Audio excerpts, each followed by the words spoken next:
Good morning, everyone. Thank you so much for joining us. This is Justin. For those of us who we haven't met, I am the president of ACEC Arizona, and right here with me, as always, is Amerigo Burdesky, coordinator of chaos, as we like to call her. So I want to welcome you this morning to our City of Phoenix liaison. We're very, very, very excited to have our presenters today, Cynthia Aguilar and Joe Diaz. Apologies, Joe. And I just wanted to let you know that today I will be kind of doing the driving. Our chair, Chuck Christensen, had a family emergency that occurred yesterday, and so he is unable to be with us today. So you have me. So what we'll go ahead and do is get us kicked off. I will be introducing Cynthia. She'll be introducing Joe, and then we'll get going on this presentation. And then we will have any announcements at the end of this liaison meeting. So Mr. Froberg, if you have any announcements, I expect you to be ready. That's your assignment. All right, everyone, let's get this thing kicked off. Cynthia Aguilar is currently the acting Phoenix Parks and Recreation Director and responsible for overseeing 41,000 acres of desert parks and mountain preserve land with more than 200 miles of trails, 185 parks, 32 community and recreation centers, 8 golf courses, 29 pools, a budget of more than 101 million, and a team of close to 1,500 employees. I have to hand it to you, Cynthia. 29 pools. I have one, and I certainly don't like to clean that. She has worked for the City of Phoenix for more than 23 years. In addition to her experience working in various assignments in the Parks Department, Cynthia has also worked in the City Manager's Office and Planning and Development Department. She also has worked as a Chief of Staff to a Phoenix City Council member, as an Executive Assistant to the Police Chief. She holds a master's degree in Public Administration from Arizona State University. Cynthia, thank you so much for joining us today to do our Parks and Recreation update. I'm going to hand it over to you now. Good morning, everyone. Happy to be here with you this morning, along with my team member, Joe Diaz, who leads our Parks Development team. And some of the information we're going to share on recently completed projects and upcoming projects is something that we couldn't do without Joe on our team. So I'm happy he was able to join me today. I'm going to cover the first almost half of the presentation, if you will, and then Joe will take over kind of the meat of it, which talks about the upcoming projects. So I'll just do a quick overview. Some of it you heard in that bio. If we could go to the next slide, Joe, and just give another a quick overview on our system. So we actually now have 186 total parks in what we call our urban flatland. So you'll hear us refer to things like urban flatland and mountain preserves and our desert mountain park. So just kind of different types of parks we have in our park system. We do have a variety of parks in terms of age. We have 52 parks that were built in the 60s and 70s. And then our oldest park is Verde Park here in downtown Phoenix that was built in 1907. So we have everything from historic type of properties and parks to things that are just getting developed currently. Next slide. And here goes information on our preserve system. So the preserves in itself have over 36,000 of acres. 6 properties were added to the preserve system less than 3 years ago. South Mountain also recently celebrated or will be celebrating the 100th anniversary in 2024. And so that's a big deal for us. And then we have 242 miles of designated mountain trails that are obviously very popular and a big reason that naturally people live here or want to visit here and something they do when they come in town. Next slide. We also have almost 500 buildings that we're responsible for managing. And I think that's something sometimes it gets lost because people certainly picture parks, but along with the parks come many facilities that we're responsible for. And it can be anything from community centers to different types of public facilities, lots of historic buildings that we are responsible for. And so that includes the maintenance and upkeep of those buildings. One of those, as an example, is the Stevens House, which is 120 years old. So we work closely with our Historic Preservation Office to help make sure we're maintaining these properties the way they should be. Next slide. Naturally, also lots of park amenities. You mentioned pools. Yes, I feel your pain with my own pool at home, and our aquatic staff are amazing, and they maintain 29 of them throughout the year. They are only used seasonally, so it becomes even more challenging to maintain 29 pools that are only used a few months out of the year. Things like draining water, refilling water, and just maintaining them because the average age of our pools is 53 years. So they're aging, and naturally there comes a lot of expense and maintenance with that. So we're looking for ways, new ways that we can continue maintaining them, at low as a cost as possible, because it does cost us quite a bit to keep up with those. We have 279 play structures. Our goal is to replace those about every 12 years, naturally, give or take, depending on the use of a playground structure in a particular park. Many athletic fields that are used for reservations, for practices, games, and tournaments that are, very popular amenities, and that we certainly don't have enough of when we have our allocation periods to reserve these. They just fill up very quickly.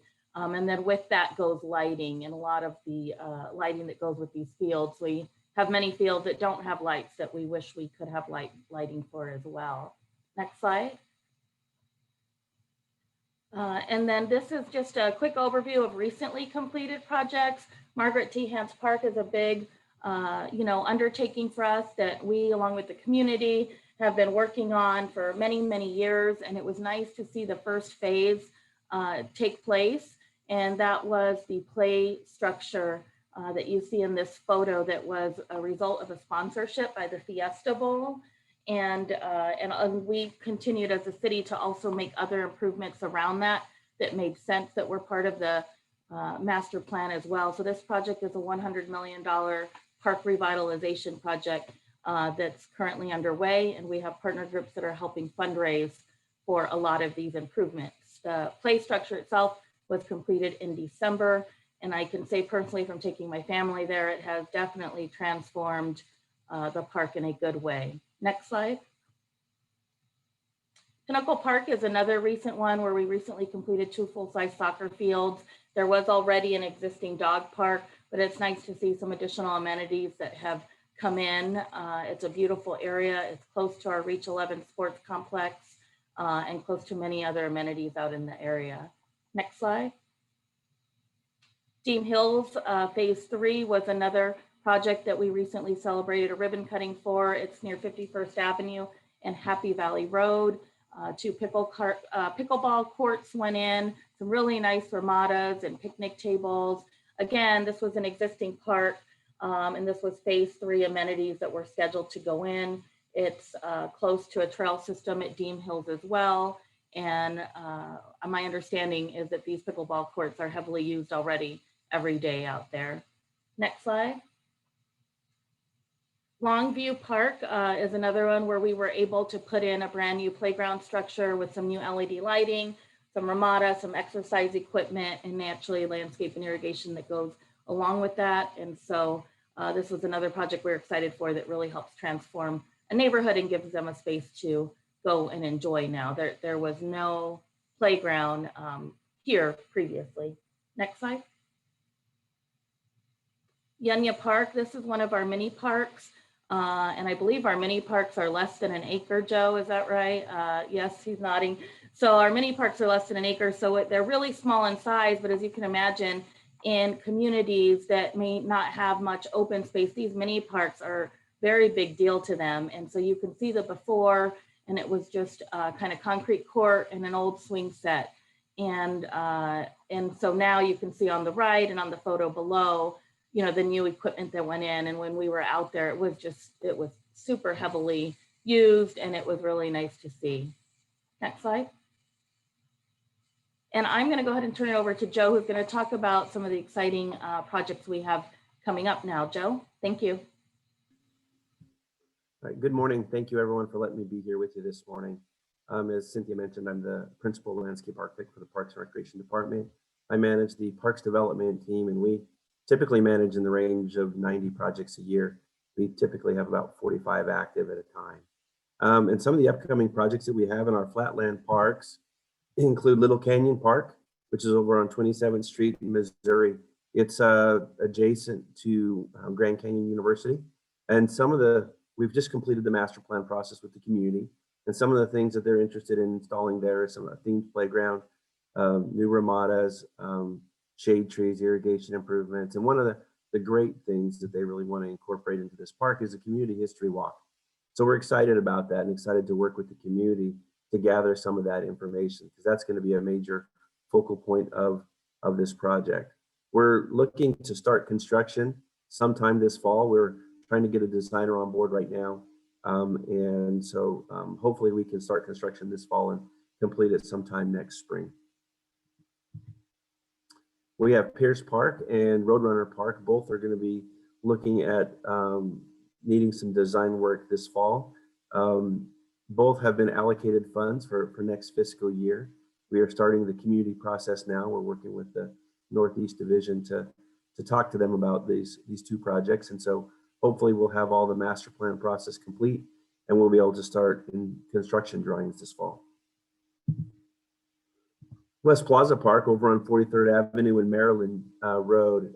This is a project that we're doing in conjunction with Neighborhood Services, and they're funding the construction of the project, and we're going to be utilizing federal funds for the project. So obviously it's going to have to go to low bid. Some of the things that the communities really asked for is basketball courts, sand volleyball, gathering spaces, ramadas, and area lighting in this park. And you can see that there's quite a list of things that they want, and we're excited about providing it for them. And we're looking at a winter construction on this. We have completed the plans. We're trying to get permits on the plans right now, but the low bid process does take some time. And so that's why we're saying winter for construction. Falcon Park is another project we're doing in conjunction with Neighborhood Services, so federal funds as well. Once again, a winter construction on this project. Some of the things that they're excited about here is a new playground area. They'd like to relocate the restroom, so we'll be building a brand new restroom, renovate the existing ball fields there, and add some additional shade. Momo Park is one of those mini or pocket parks that Cynthia had mentioned earlier with Yunya Park.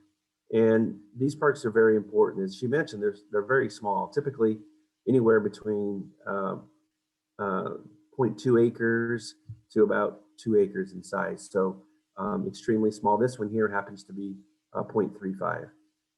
But they're important because a lot of times the green grass that we provide the community is the only grass in the neighborhood. So it becomes everyone's front yard and backyard, and they get heavily used. We worked with the community to develop the master plan. We're in the design construction document phase right now. One of the neat things about this park that is unique to this park will be the art plaza. For a better word, we're actually creating frames out of concrete on the ground and allowing kids to come and provide chalk art. And as it sits there for a couple of weeks, and we come and clean the park off, and we'll spray off that chalk art and let them come back again and draw some new drawings for us. And so park will be ever changing and very exciting. This one as well is federally funded, and we're looking for I think it's a winter construction on this one as well. Building repair. So as Cynthia mentioned, we have 495 buildings that we manage. Many of them are historic, a lot of community centers, a lot of restrooms. And so there's a lot of HVA systems, as you can imagine, with all those buildings. And so we're in the process of evaluating our HVA systems as well as our SCS panels. Our fire alarms in these buildings as well need to be updated most of the time. And then roof repairs, a tremendous amount of need there. As you can see on the picture to the right, we have an indoor fountain. It's not one that we're happy about, but it's something that we want to repair. And so we want to make sure that we're providing facilities that are safe for the community. And so we'll have a focus on building repairs over the next few years. We're looking for a fall construction on all of our building repairs. And some of the recently completed preserve projects I'd like to highlight is the Piestewa Peak Cholla picnic area. If you haven't been up there, there's been quite a few renovations going on up at the Piestewa area. So we've completed the Summit Trail Head, which is called the Mesquite Trailhead. Now we've completed the Cholla picnic area. And one other that I'll show here in a moment. But this one, Cholla, has some historic ramadas. So we worked with historic preservation to make sure that we were keeping the integrity of the historic ramadas while still updating them and providing a safe place for people to picnic. This improvement included a new restroom facility, ADA access to a ramada, also a renovated parking lot with additional parking. It also included interpretive signage, and it's a very highly popular site now. If you get a chance, you should take a ride up there and take a look at it. It was completed last October. And we just completed a bunch of improvements over at South Mountain Park as well, trails. And I love this slide because it shows the different kinds of trails that we have to manage. Not only trails that are all boulders, but also trails that are on sides of mountain with steep slopes, and then those with gentle washes and those with severe washes. So the trails that we've improved this last year, you can see there listed the 5 trails, and we completed those last fall. South Mountain Park, Dobbins Lookout, which is one of the most popular lookouts in the valley, and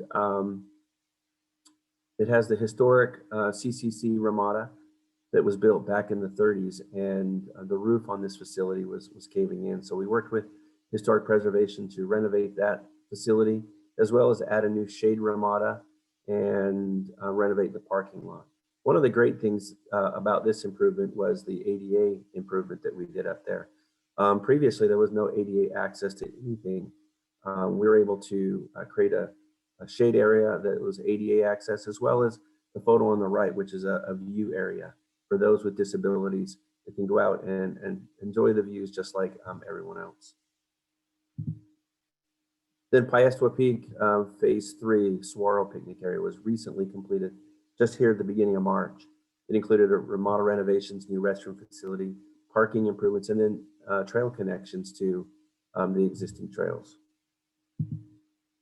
Some of the upcoming preserve projects that we have: South Mountain Preserve Bike Hub at San Juan. This is a brand new construction. It'll be a restroom area, a parking area that'll have connections to both San Juan Road, which is a road that's about 9 miles long that people love to ride road bikes on, as well as access to the Summit Road, which people like to ride as well. But it'll also have access to biking trails, mountain biking trails. And so it's going to be a one-stop shop for all bikers. There'll be some bike repair areas, informational signage, and we'll do some landscape restoration. Construction on this one, we're submitting plans this week for permitting, so we're hoping for a summer construction on this project. Phoenix Mountain Preserve, the Dreamy Draw. This project is going to be a 2-phase project. We're working in conjunction with the water department as they're installing a new water line through Piestewa, and so we're trying to coordinate our project with them. So our plans are at 60% now. The improvements include a renovated historic ramadas, very similar to what we did on the other parts of Piestewa, some informational signage, a new restroom facility, ADA access, and then we'll do a parking lot expansion as well. Construction is set for summer 2021. We're thinking it may be late summer or early fall. South Mountain Preserve Gila Valley Lookout. This is a lookout that's on the other side of the mountain, on the south side. It overlooks Ahwatukee as well as the East Valley. It will include a brand new Ramada lookout areas, some enhanced parking, interpretive signage. We'll be building a brand new restroom facility up there, and also restoring some of the landscape that's been damaged over the years just because of use. We're looking for a summer 2021 construction on this one as well. We have plans that are ready to be permitted on these. And that is what we have. We're happy to answer any questions that you may have. Thank you so much, Cynthia and Joe. That was a really great presentation. Questions that anyone might have for Cynthia and Joe? Hi, good morning, Cynthia and Joe. I had a question through there. I'm an avid disc golf player, and wondering if groups and stuff have approached you on any of the existing parks or any new parks that you have about collaborating and building in disc golf, you know, ranges, 18 holes or 9-hole courses into the existing parks? I know they've really taken off through COVID. They're jam-packed on Saturdays and Sundays around where I'm at here. Sure. Good morning. Yeah, we have had a couple people reach out to us, I would say, over the past couple of years to discuss disc golf. We were getting ready to embark on a system-wide master plan, and our goal is to take a look at kind of everything holistically. As you can imagine, we hear from the community about many, many needs, you know, whether it's more disc golf, more pickleball, more, you know, you name it, there's a need for it, lighted ball fields. And so through the system-wide parks master plan, we hoped to assess the inventory of everything that we have now and kind of establish some standards as far as, you know, maybe how many miles, you know, what's the radius that we should have a dog park in, you know, that we should have disc golf courses in, whatever that threshold is, what are national best practices when it comes to that. For example, the National Recreation and Parks Association has a standard of hoping that communities are within a 10-minute walk to a park. And so, you know, establishing some benchmarks like that. With COVID, you know, it came up that this may not be the best time to do the master plan because the whole chunk of it, you know, of an 18-month master plan process, at least 8 or 9 months are part of, you know, include community engagement, which COVID made it a little challenging, you know, to do. So we want to do it at the right time.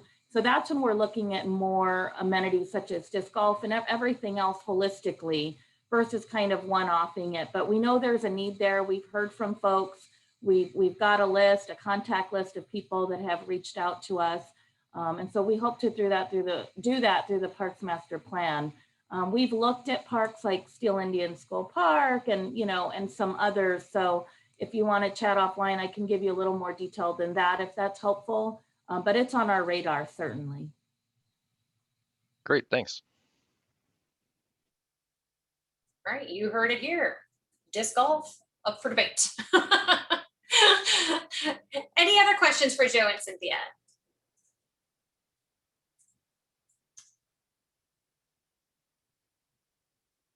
Hey, Cynthia, Joe, this is Carl Oberg. Where's that 92-year-old pool at? It's East Lake, right? Yeah, East Lake Park. Yep. Cool. Come and swim anytime you want. Come and swim.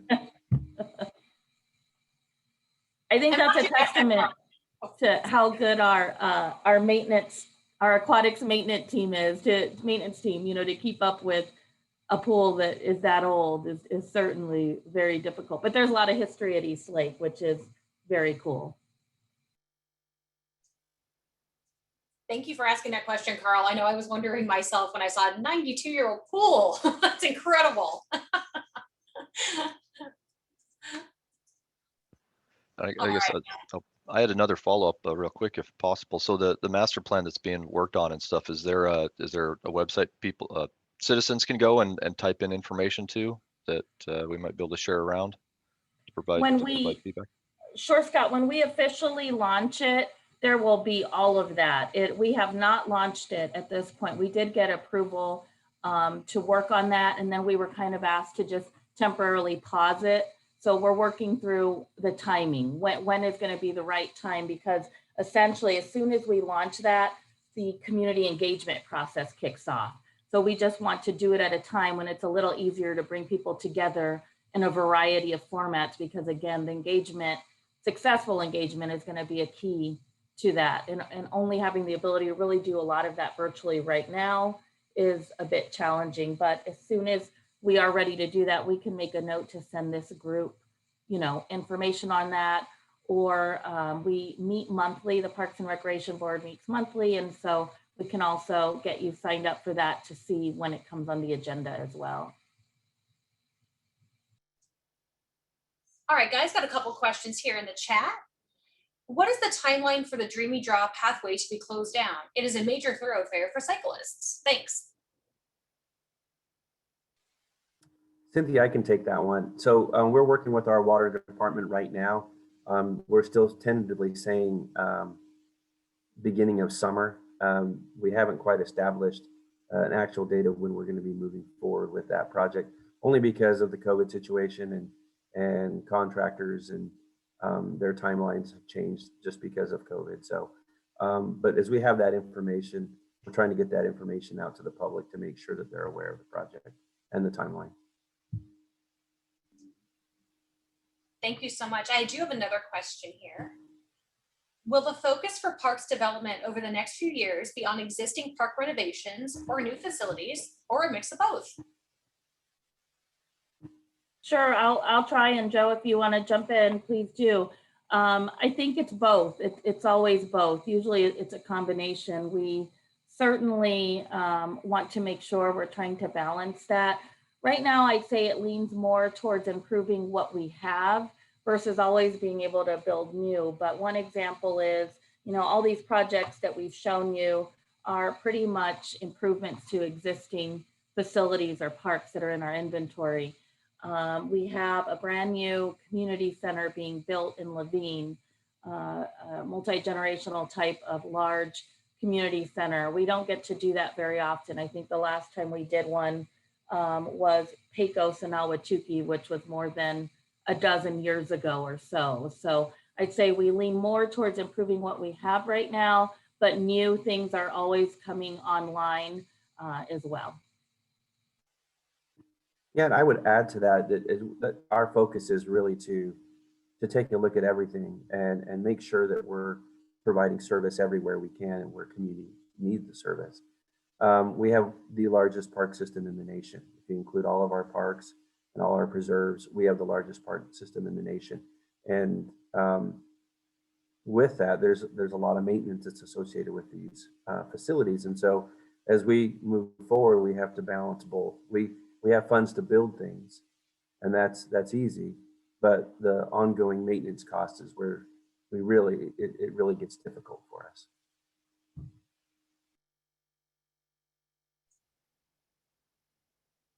All right, thank you so much. I do have a comment here. By the way, the renovations at Piestewa Park are beautiful. So well done, guys. Keeping those 92-year-old pools swimmable and those parks beautiful. All right, I am not seeing any additional questions in the chat. So before we get into our announcements, I just want to thank you both for being with us here this morning. Really great presentation. Obviously, you're doing amazing work around Phoenix, and we sure do appreciate it. Absolutely, it's beautiful. Thank you for having us. Oh, thank you. Mr. Froberg, any announcements? Of course, always a few.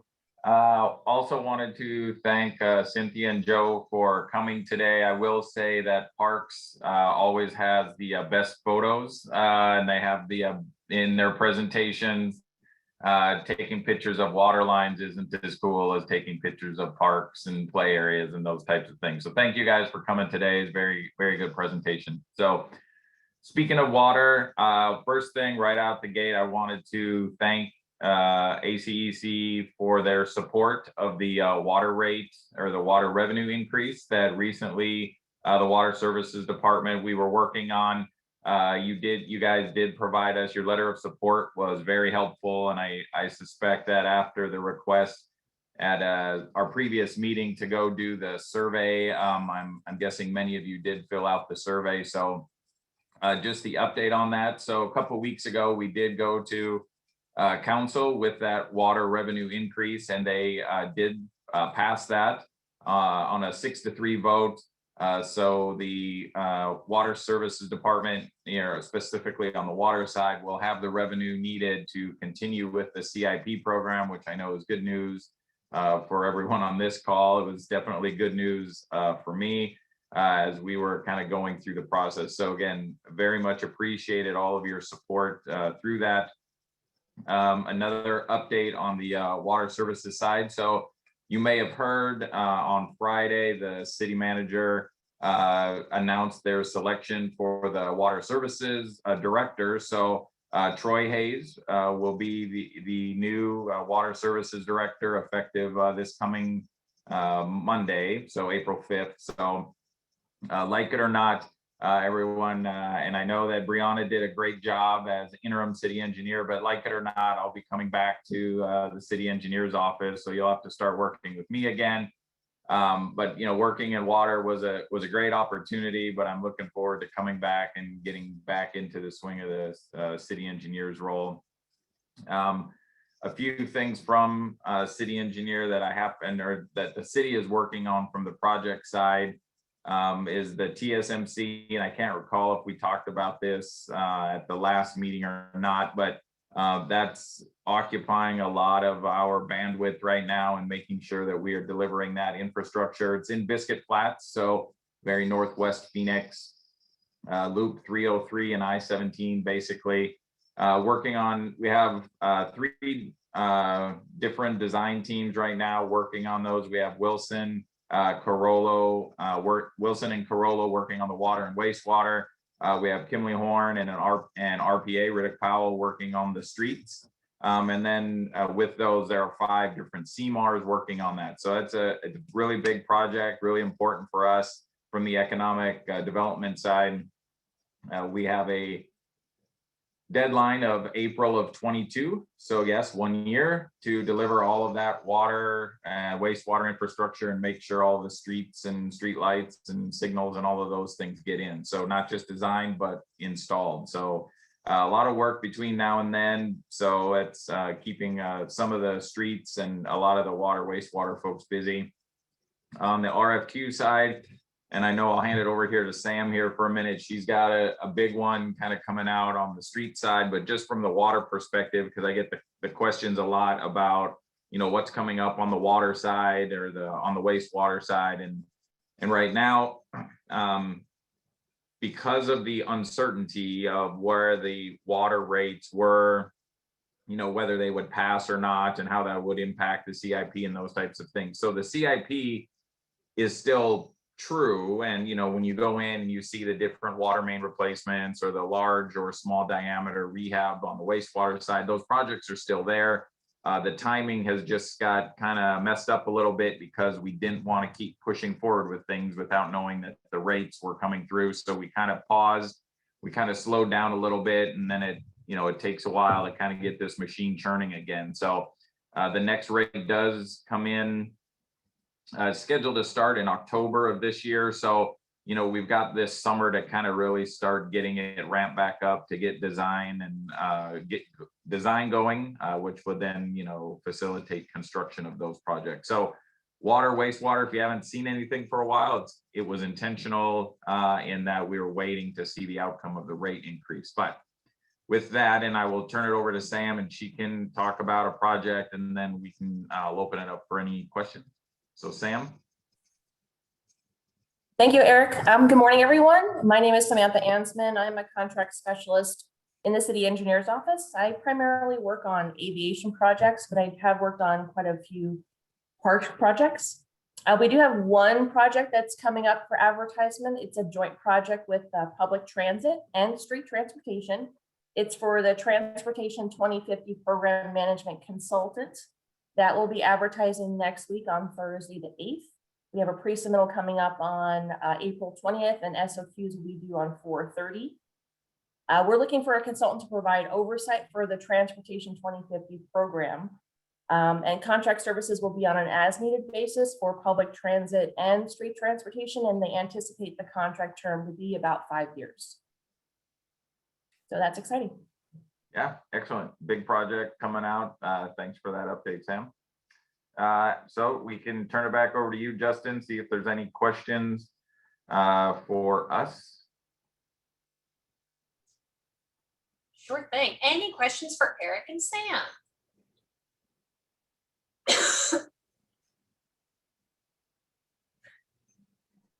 I think that's a first, Eric. I guess I don't hear any crying, so that's good that I'm coming back. So I guess that's good news too. But again, wanted to especially thank Brianna for kind of holding the city engineer role down. She did a great job of balancing the city engineer side and assistant director with streets and we were all exceptionally busy, kind of in our interim roles. So I know she's excited to get back to streets on the as an AD more specifically, and I'm excited to get back with the city engineer's office. It was really good opportunity for me to see how some of the client departments work. So hopefully, you know, I'll be able to use that experience kind of going forward to make the city engineer role more efficient for the client departments. And I know that Cynthia and Joe will appreciate that as well. Well, we want to extend our thank you to Brianna as well. She did a phenomenal job. I know she was just amazingly supportive and communicative. So a big thank you from us to you, Brianna. And Eric, the reason why you're not hearing any crying is because everyone's on mute. So that's true. That's true. I hate to burst your bubble there. Nah, that's fine. We'll just leave on you on a high note. Yeah. No, we always appreciate everything you do, Eric, and we're glad that we could support that water rate increase for you. I know that's was really an important move, and especially done on such a short timeline. So thank you for your efforts and your support of that to make sure that was a successful endeavor. Because getting anything through city council is never a simple thing. It's exciting. Yeah. Absolutely. All right, I'm going to call on Scott Sales really quick, see if Scott has anything to share about roads and streets before I close this out.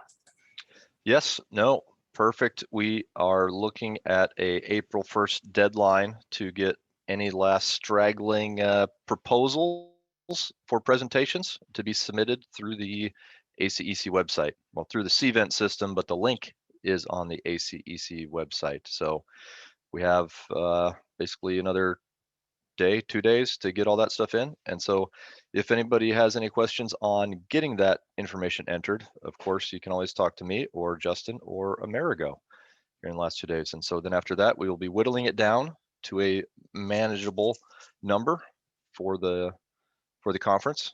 And then ACEC will be working up a phenomenal program to be able to send out with the colored pictures and all the other stuff that everybody comes to see every year. So excited. And I think, Justin, was it the 5th of April, they're opening up for booths and other things? So yes, Scott, thank you for passing it on over.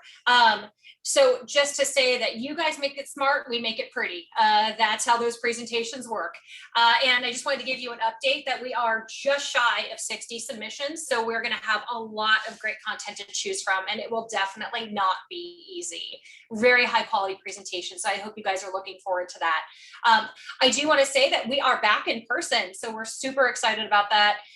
We will be at the Hilton El Conquistador in lovely Tucson, Arizona, October 6th through 8th, in case you haven't heard.